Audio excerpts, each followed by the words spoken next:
하고 싶어. 나의 모든 과거를 청산하고 싶어. 이래가지고 데이터를 확 날렸다고 쳐봐요. 이런 상황이면은 요렇게 이쁘게 저장을 하다가 어이구 여기가 많이 남네 그러면서 이쪽으로 양을 부담을 더 아, 양이 그러니까 차별이 돼 있는 거죠. 차별을 줄 수가 있어요. 그리고 또 설정이 되게 복잡한데 뭐 설정을 정확히 다 이렇게 딱 이렇게 빼고 팔고 있는 건 전혀 아닌데 그냥 이를 여기다 채운 다음에 여기다 채우고 그 다음에 여기다 채우고 그 다음에 여기다 채우고 이럴 수도 있고 한 방에 여기 요만큼씩 이렇게 채울 수도 있고 그래요. 조절은 좀 어느 정도 가능. 그리고 이게 어쨌든 오픈 소스이기 때문에 회사에서 이런 정책으로 저장하고 싶어라고 얘기하면은 개발자 몇 명 불러다가 야 소스를 이런 식으로 수정을 해서 저장을 이런 순차적으로 여기를 좀 더 우선해서 저장을 하지? 이렇게 바꿀 수가 있어요. 여기까지 괜찮나요? 네. 그래서 기업에서 엄청 좋아하는 거예요. 공짜인데 내 맘대로 커스터마이즈 할 수 있어. 근데 효율이 괜찮아. 대박인 거죠. 그래서 뜬 거죠. 그리고요, 다른 종류의 하드웨어 소프트웨어 플랫폼과 굉장히 호환이 잘 돼 있어요. 굉장히. 왜냐? 자바 기반이라서. 자바는 가상머신 기반에서 이렇게 올라간다. 그리고 다른 종류의 하드웨어 소프트웨어 플랫폼과 호환을 잘 되게 애초에 그렇게 설계할 수밖에 없었어요. 왜? 새로운 서버를 내가 갖다가 붙였어요. 여기 IBM 서버 내가 3대 갖다 쓰다가 이번에 HP 거 서버를 샀단 말이에요. HP 거 서버는 CPU도 다르고 여기 안에 들어가 있는 뭐 스토리지 용량도 다르고 사양이 다 달라요. 그런데 호환이 안 됐다? 그럼 이거 만드나 말하죠? 그래서 애초에 그걸 호환되게 잘 되게 처음부터 이게 목표로 설계가 된 거예요. 굉장히 새로운 이질적인 하드웨어나 소프트웨어 플랫폼과 호환이 좋아요. 아, 좋은 점만 잔뜩 얘기했는데 그럼 안 좋은 점은 뭘까요? 안 좋은 점은 가장 큰 문제가 이거예요. Single point of failure. 네임 노드가 뻗으면 전체가 뻗어요. 왜? 이 파일이 어디 있는지 가르쳐줄 애가 없어. 이해되시죠? 그래서 네임 노드를 좋게 해줘야 된다는 어떤 딜레마에 빠져요. 나는 싼 서버를 여러 개 붙여서 살라고 비용을 절약하려고 이렇게 했는데 네임 노드는 좋은 거였어요. 이상. 네임 노드 서버인가요? 네임 노드도 써가지고. 네임 노드 많이 있어요. 그 서버에나 아니면 거기도 일반 데이터들도 같이. 그거는 설정하기 나옵니다. 네. 근데 보통은 네임 노드만 쓰겠죠? 왜? 그만큼 중요하니까. 네임 노드도 여러 개 쓰면 안 돼요? 네임 노드도 여러 개 써야 돼요. 그래서 기업에서 쫄딱 망하지 않으려면 네임 노드를 별도로 이중화하는 플러스 비용이 발생한다는 게 이 시스템의 가장 큰 지목되는 단점인 거죠. 그러면 또 추가로 보완하려고 그렇죠. 골도 비슷한 그렇죠. 구글도 이름이 네임 노드 데이터 노드가 아니라 마스터 서버, 청크 서버로 이름만 바뀔 뿐이지 그리고 중간에 세부적인 설정도 이런 거 엄청 다르지만 전체적인 큰 그림은 똑같아요. 애초에 그거 보고 만든 거기 때문에 그래서 똑같은 문제가 발생을 하고 있어요. 그래서 여기서 비용이 많이 들어요. 그런데 재밌는 거는 여기서 비용이 많이 든다고 계산을 해도 전체적으로 장기적으로 봤을 때는 이익이 돼요. 그래서 뜨고 있고요. 근데 여기서의 지금 이제 경영하는 입장에서의 핫 이슈는 이거를 지금 잘 할 수 있는 기술자가 현재 많지가 않아서 그 기술자 비용이 되게 비싸요. 그래서 지금 미적미적한 상황입니다.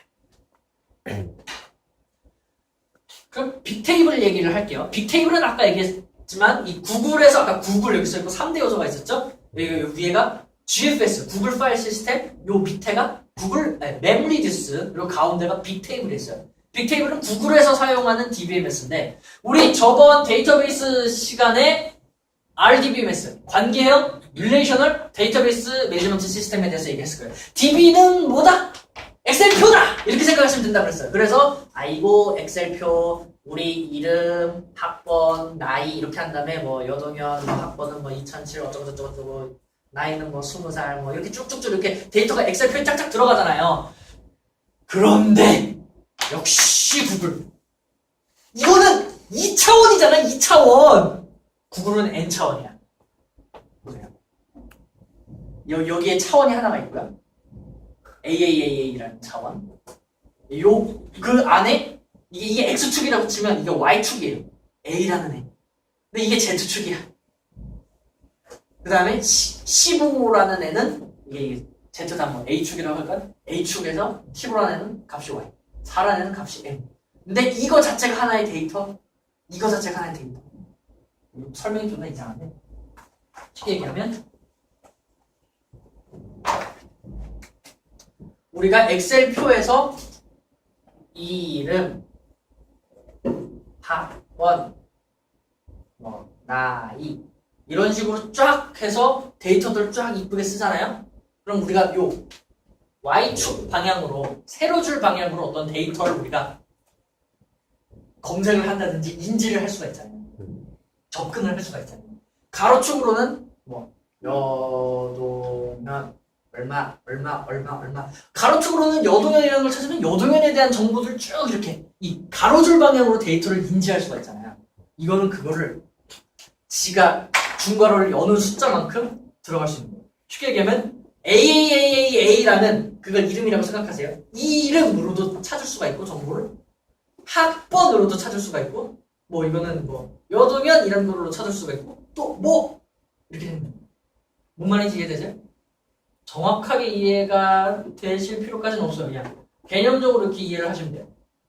즉 뭐다? 이거를 굳이 표에다 표현한다는 사상을 깨부수고 야 그냥 중괄호 여러 개 넣어가지고 어떤 이렇게 양파 껍질처럼 이렇게 만들어가지고 이렇게 다중 구조를 해서 다중 중첩 구조를 해서 그냥 n 차원으로 검색할 수 있게 만들어요. 여기 구글의 빅테이블. 굉장히 특이한 기능입니다. 분산된 다차원의 정렬 데이터의 모임이에요. 나중에 궁금한 이게 교육 세션 끝나고 홈페이지에 전부 이게 사진이 올라올 텐데 발표 자료가 올라올 텐데 이거 한번 뜯어서 얘를 줄을 이쁘게 맞춰가지고 중괄호가 몇 번 열리고 몇 번 닫혔는지 한번 찾아보세요. 그럼 이거 바로 되실 거예요. 여기까지 괜찮나요? 근데 우리 오픈소스 진영에서는 뭐를 요즘 많이 쓰고 있다고 했죠? 저번에 얘기했던 NoSQL이 뜨고 있다고 했었죠? 물론 기존의 관계형 데이터베이스도 하드업 시스템에 얹어서 쓸 수 있어요. 잘 씁니다. 하지만 요즘에 그 분산 처리를 위해서 나온 요 NoSQL이 뜨고 있었죠. 요 내용은 저번에 다 한 내용이라서 과감히 쭉쭉 넘어갈게요. 중요했던 것만 기존의 아주 전통적인 RDBMS는 아주 데이터의 그 컨시스턴시를 엄밀하게 따지려고 한다. 그때 말씀드렸던 에시드 그런 개념, 그런 가치를 아주 엄밀하게 준수를 하고요. 그리고 굉장히 오랜 기간 역사가 있어서 아주 서포팅이 잘 되고 기술자도 많고 싸게 보수를 할 수 있는 상태고요. NSQL은 지금 굉장히 이제 중요하게 여기는 게 속도 그리고 분산 환경에서 얼마나 잘 버티는지 이런 것들. 그런데 얘는 이제 브랜뉴 하기 때문에 기술자들이 거의 없고요, 현재. 이제 데이터베이스를 설계하는 데 있어서 그때 아까 뭐라고 했었죠? 관계형 데이터베이스는 이 데이터들 사이의 entity relationship, 데이터들 사이의 관계를 잘 파악하고 걔네들끼리 중복해서 저장하는 것들을 최소화하려고 했다면 이건 쿼리가 뭘로 날라오냐? 이용자들이 요구하는 질의가 뭐가 날라오느냐를 기준으로 한다고 했죠? 야, 글 보여줘. 그러면 글의 형태 그 자체로 데이터를 때려박는 뭔 소리인지 이해되시죠? 그런 식으로 디자인을 했더라라고 이렇게 개념적으로 아시면 돼요. 자, 그래서 저번에 이렇게 쭉쭉쭉쭉쭉 얘기를 드렸었어요. 약간 좀 엄밀한 데이터를 관리할 필요가 있다면 아주 전통적인 역사가 있는 관계형 데이터베이스를 쓰는 게 안정적이다. 그리고 실시간 처리라든지 분산 처리가 중요한 쪽, 그리고 비정형 데이터를 처리하는 쪽은 NoSQL이 좀 더 강세다라고 보시죠. 정형 데이터는 아주 이쁜 표에다가 집어넣는 게 아주 강세죠.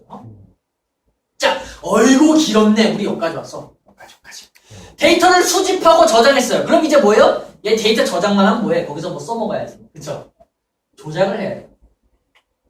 자, 이게 바로 맵리듀스입니다. 구글의 맵리듀스나 하드웹 맵리듀스나 똑같아요. 그냥 아예 이건 100% 똑같겠다. 하드 진영 측에서 그냥 구글 그냥 비슷하게 만든 게 아니라 그냥 가져다 썼기 때문에 똑같이 생각하시면 돼요. 이게 뭔 소리냐? 볼게요. 데이터가 있어요. 이 데이터가 스플릿돼서 각각의 데이터 노드에 저장이 되어 있죠. 그렇죠? 어떤 이런 데이터가 있다는 게 저장이 되고요. 그런데 이용자가 작업을 요청했어요. 어떤 작업을 요청했어요. 이거 잘 보이지도 않는데 뭔가 작업을 요청했다고 쳐요. 그러면은 부서가 뭐다? 이 작업이 각각의 노드들에게 동시에 전달이 되고 이 노드들은 각 작업을 각자 처리한 다음에 마지막에 컴바인해서 그 결과를 보여준다는 거죠. 네. 그래서 각각 작업을 쪼개는 거를 맵, 결과를 합치는 거를 리듀스라고 합니다. 왜 이름이 이따구로 붙었을까? 요 그림만 보면 잘 이해가 안 되죠. 그래서 제가 열심히 그림을 찾아서 아주 좋은 그림 하나 찾았어요. 자, 요런 그림 있다고 칩시다. 얘는 책이요. 해석하려고 하는 게 아니죠. This is the book, the book is on the desk, I like that book. 이런 문장이 두 개의 네임 노드에 쪼개져서 저장이 됐다고 생각을 합시다. 괜찮죠? 그 상태에서 야 우리가 보낸 메시지가 우리가 보낸 작업이 뭐냐면 야 이 각 단어의 빈도수를 좀 체크해 줄래? 라는 메시지를 보냈다고 해보자. 그럼 명령을 보냈다고 해봐요. 그러면은 그 명령이 각각 네임 노드에 명령이 쪼개져서 들어간다. 야 단어수 체크해. 그렇죠? 그러면 여기서는 이렇게 얘기를 합니다. I like that book. This is a book, that book. 이렇게 각각 자기가 작업을 해요. 각각 자기가 작업을 한 다음에 어떻게 해요? 합치죠. 이 합치는 작업 중에서 무슨 문제가 생기냐면 여기도 북 1이 있고 여기도 북 1이 있어요. 그럼 이 중복된 자료는 이쁘게 북 2로 바꿔줘야 되죠. 그렇게 중복된 애들이라든지 이런 조잡하게 막 난잡하게 떨어진 애들 이쁘게 쫙 깔끔하게 해준다 해서 리듀스예요. 그래서 작업을 리듀스해서 합치고 그거를 클라이언트에게 보고하게 됩니다. 이해되시죠? 그러면은 우리가 단어의 빈도수를 체크해라 라는 명령을 딱 뿌렸을 때 큰 컴퓨터가 이거 하나를 다 하느냐 아니면 작은 컴퓨터 두 개가 각각 해서 합치느냐의 차이가 생기는 거죠. 이해되시죠? 네, 이제 여러 가지 알고리즘적으로 탁탁탁 해서 이 사람들이 논문을 썼겠죠? 그래서 결론적으로 보다 이게 더 효율이 좋다라는 거예요.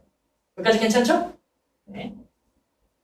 자, 그래서 데이터를 쪼개서 저장하는 것까지는 아까 얘기한 하드 파일 시스템에서 하고요. 그리고 나눈 데이터를 각각 계산하는 게 바로 그 다음에 각각이 계산한 거를 합치는 게 리듀스예요. 여기까지 괜찮죠? 네. 야, 레벨 리듀스 이렇게 쉽게 설명하는 거 찾아보기 힘들어요. 잘 믿어줘. 오, 여기까지 왔어.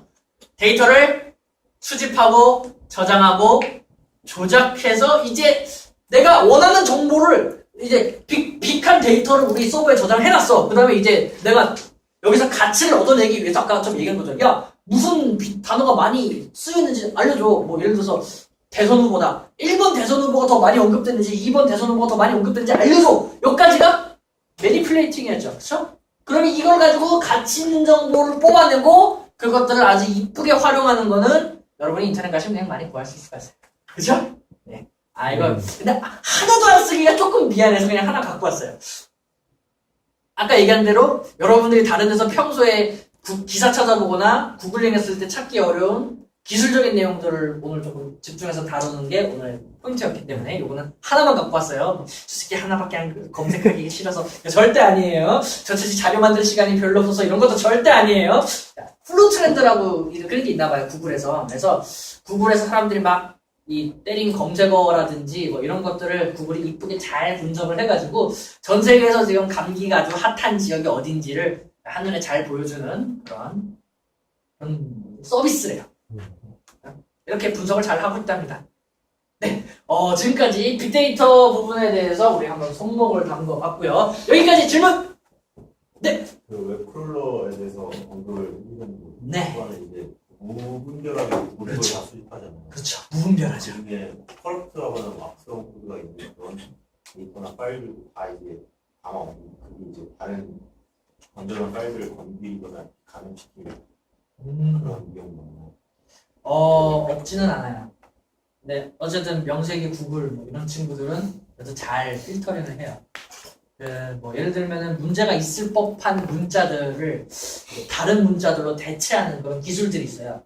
예를 들면은 이런 문자로 시작하면은 얘는 서버에 명령을 내리는 것이다 라고 우리가 이 컴퓨터가 인지를 할 수 있는 어떤 특정 신텍스가 있거든요. 그 신텍스가 나타나면 무조건 얘는 없애버린다든지 혹은 HTML 태그가 열리면 태그는 다 무시해버린다든지 이런 여러 가지 방법들을 써가지고 그런 내용들은 최대한 없애려고 하고요. 그리고 파일 같은 경우에는 아마 보통의 파일들이 이제 그 파일 자체가 다른 서버나 데이터를 감염하거나 이런 걸 하려면 파일이 어쨌든 실행돼서 메모리에 올라와야 돼요.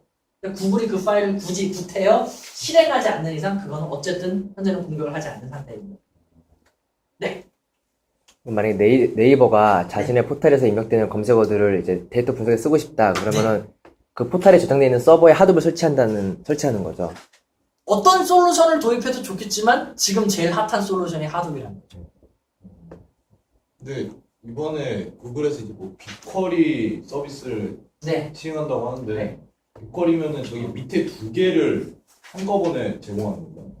제가 빅쿼리 공부를 별로 안 해서 여기다 안 넣었는데 빅쿼리도 이런 식으로 구글이 어디 갔어 발표한 수많은 그런 정말 위대하신 쩔어주는 논문을 기반으로 나온 그 서비스 중에 하나예요. 이게 빅쿼리 다음이 빅테이블이었던 건지 빅테이블 다음 게 빅쿼리였던지 제가 기억이 안 나는데 아마 빅쿼리 다음이 빅테이블일 거예요. 정확히는 순서는 기억 안 나요. 근데 이게 아마 비슷한 종류의 그런 기술이라서 하나가 거의 하위 상위 호환되는 걸로 알고 있어요. 그 제가 알기로는 네네. DBMS의 성격을 지니고 있으면서 네.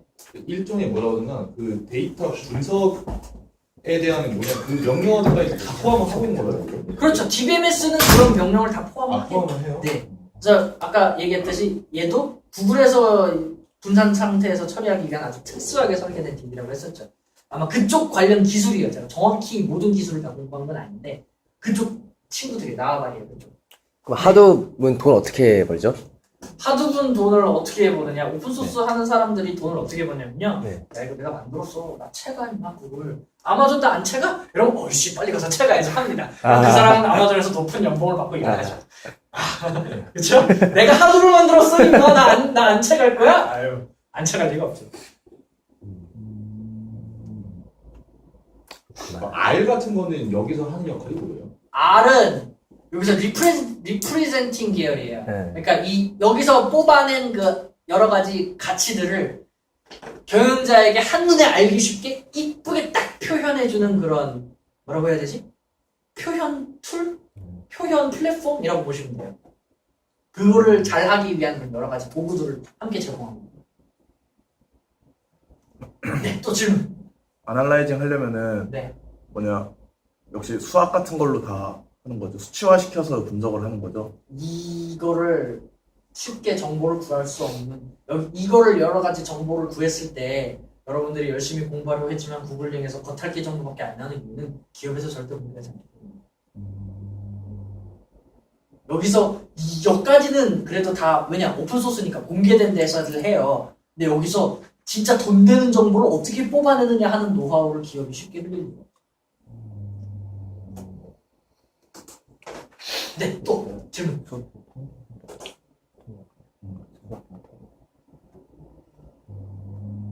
네, 그러면 빅데이터 관련한 이야기는 여기까지 하고요. 또 추가적인 질문이 있으시면 언제든지 개인적으로 물어보시고 학회 대화방에서 재미있는 이야기 함께 나누도록 합시다. 정말 고생하셨습니다. 감사합니다. 네, 여러분 해주시면 감사합니다. 또 하셨겠지만 하나 들으시면 돼요. 나는 이 점에 대해서 너에게 배울 것이 전혀 없는데 하시는 분들도 많이 계시겠지만 그냥 웃으면서 웃자고 들어주세요. 이 강의는 단 한 명만을 위하여 제가 누굴까? 누구지? 네, 우리가 이런 내용들을 할 거예요. 왜 배워야 되는지, 어떻게 부품을 고르고 조립을 어떻게 하고 용도에 맞게 어떻게 사는지 이런 것들 간단히 얘기해보자. 우리가 뭘 배우려고 할까요? 나 그냥 컴퓨터 살려고 딱 이렇게 알아봤더니 이 별의별 이상한 용어들이 자꾸 튀어나오고 이상한 숫자들이 나오고 막 난리가 나요. 그럼 우리 이렇게 되죠. 오이씨 이거 봐라 숫자가 비슷해. 비슷한 애들이 많아. 막 생긴 것도 비슷한 애들이 많아. 그럼 누굴 골라야 되지? 하는 거예요. 여기 선택이 참 어렵죠. 우리가 상식적으로 생각했을 때, 야, 보통 숫자가 더 높은 애가 더 좋은 애야. 이런 생각을 가지고 있죠. 그쵸? 근데 가끔 보면 걔 중에 반대가 있어. 예를 들면 응답 시간이라든지. 가끔 보면은 막 반대가 있어요. 여러분들 그런데 함정에 빠지지 않도록 간단하게 보죠. 남의 돈 벌어먹기 어려운 세상이니 기왕이면 돈 잘 써야죠. 그쵸? 네.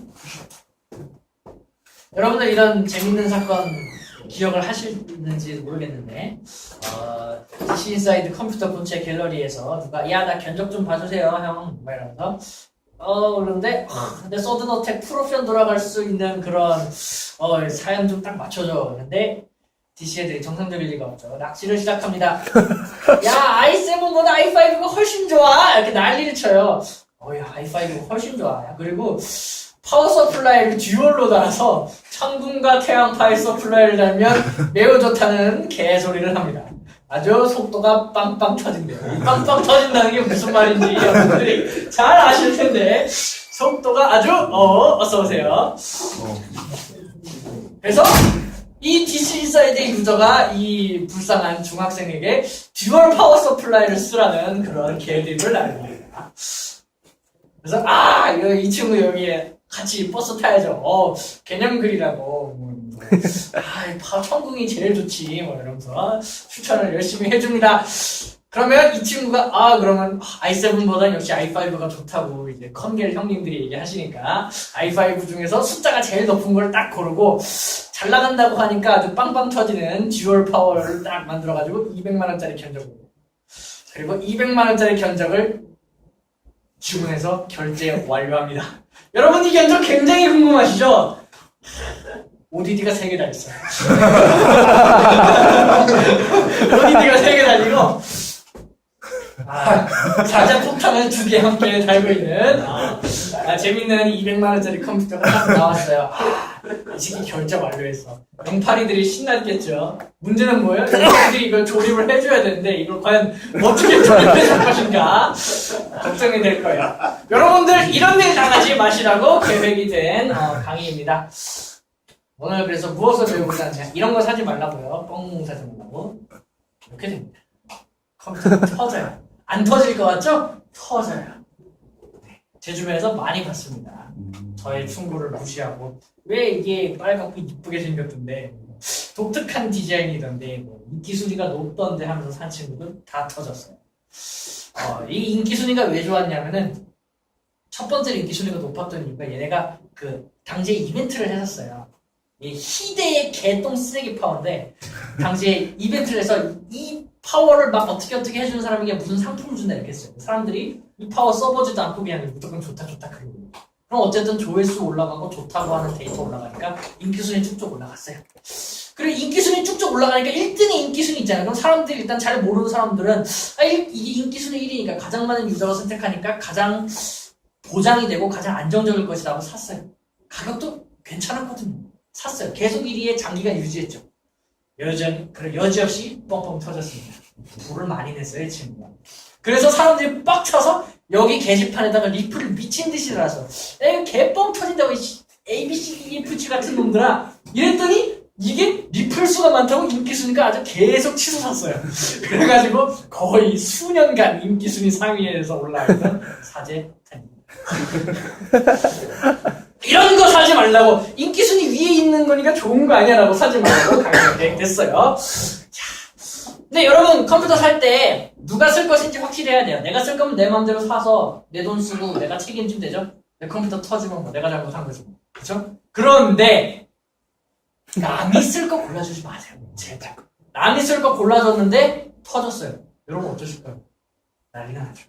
진짜 가족이나 진짜 20기는 내 인생 뭐 30몇 년 인생에서 딱 진짜 넘버원이야 하는 친구들 아니면 나 얘랑 결혼할 거야 아니면은 애초에 절대 골라주지 마세요. 그리고 이런 분들에게 골라주실 때에도 용도를 아주 칼같이 캐묻고 자산이 얼마인지 넌 뭘 할 건지 몇 시부터 몇 시까지 무슨 작업을 할 건지 꼬치꼬치 캐물으세요. 왜 캐물어야 되는지 아세요? 이 사람이 나에게 견적 짜달라고 하는 거를 그만두게 하는 거예요. 아셨죠? 자! 데스크탑을 사야 되는지 노트북을 사야 되는지 뭐 아니면 아주 특별한 게 생긴 아주 특수한 컴퓨터를 사야 되는지 이 컴퓨터를 무슨 작업을 언제 어디서 왜 하는지를 정확하게 답변하실 수가 있어야 다나와에 들어가실 자격이 돼요. 안 그러시면 여러분의 돈은 날아가게 될 것입니다. 발이들에게. 자, 근데 이런 것보다 가장 중요한 거는 돈이에요. 그쵸? 나는 이런 용도로 사야 돼. 나는 최신 3D 게임을 돌려야만 해. 내 꿈이 프로게이머야. 근데 갖고 있는 돈이 25만 원밖에 없어. 그럼 최신 3D 게임을 돌릴 수 있는 PC를 사는 솔직히 무리죠. 그럼 현실과 타협을 할 수밖에 없어요. 그쵸? 남의 돈 벌어먹기 얼마나 어려운데요. 용도에 맞는 데스크탑 선택까지 간단하게 금방 넘어갈게요. 아이고 문서 작업할 거예요. 저 학교 과제 할 거예요. 인터넷 서핑할 거예요. 영화 볼 거예요. 2D 게임 할 거예요. 고전 게임 할 거예요. 부모님이 이걸로 고스톱 치신대요. 아이고 저희 물론 메신저, 아이고 SNS 됐네요. 이런 거 다 필요 없어요. 그냥 제일 싼 거 맞추면 지장이 전혀 없어요. 근데 나 너무 싼 거는 조금 좀 그런데 나 조금 빠르게 하고 싶은데 SSD 하나 다 하세요. 그 외에는 자산이 중요하잖아. 자산이 허락하는 대로 플러스 하세요. 왜냐면 이런 경우는 사실 성능에 투자하지 마시고 우리 몸은 소중하니까 모니터, 키보드, 마우스, 스피커에 투자하세요. 아셨죠? 건강하게 오래오래 사셔야 됩니다. 그리고 모니터, 키보드, 마우스, 스피커는 비싼 거 하나 사놓으면 다음에 시스템을 업그레이드 할 때 별로 교체할 일이 없어요. 모니터가 약간 구시대가 돼서 저는 이제 더 이상 19인치 모니터 쓰지 않는데요. 당시에는 되게 비쌌다고 쳐보죠. 19인치 모니터. 어휴 이렇게 대단한 게 더 이상 안 쓰는 모니터는 2개 쓰고 3개 쓰면 되니까. 그쵸? 그래요. 이런 데 차라리 투자하세요. 돈이 나오면. 괜히 나 우리 인터넷 서핑하고 영화 볼 건데 영화 보려면 좀 더 영화를 빠릿빠릿하게 좋게 보여야 되지 않을까? 개소리는 집어치우시고요. 저 코딩할 거예요. 이제 컴퓨터를 공부하면서 멍멍이 친구들을 많이 봤는데 저 코딩할 거니까 사양이 좋아야 되는 거면서 아이고 우리 지포스 최신작 누구를 딱 깔아 전혀 필요 없어요. 네. 듀얼 모니터 출력만 잘 되는 그래픽카드 싸구려 하나 박으면 됩니다. 내장 그래픽스에서도 전혀 지장 없어요. CPU랑 램만 좀 투자하세요. 나머지 필요 없어요. 저는 영상 편집 작업을 그럼 그래픽 하나 사시든지. 저는 최신 3D 작업, 3D 게임을 할까요? 여러분 돈 쓰셔야 돼요. 게임 하시려면 돈 쓰실 줄 알아야 돼요. 노트북을 선택할 때는 그럼 어떻게 해야 될까요? 브랜드는 저는 솔직히 그냥 무조건 국내 대기업 3 모시기, L 모시기 추천합니다. 네, 왜냐하면 노트북은 우리가 들고 다닐 일이 많아서 고장이 잘 나요. 생각보다 물리적인 충격이 많이 가기 때문에 우리가 소프트웨어적인 문제가 났다 그러면 잃어버리면 다시 가면 되지 하지만 하드웨어적으로 어디가 부서졌다든지 깨졌다든지 타버렸다든지 접촉 불량이 일어난다든지 하면 이게 데스크탑이면은 꺼내보고 어디가 병신인지 하나씩 뺐다 꽂아보면서 이게 병신이고 그럼 이거 하나 센터 택배로 보내면 되거든요. 근데 노트북은 이거 까서 하기가 그렇게 쉽지 않아요. 노트북은 엔간하면 대기업 추천해드립니다. 하지만 우리가 그렇게 많은 돈이 있을까요?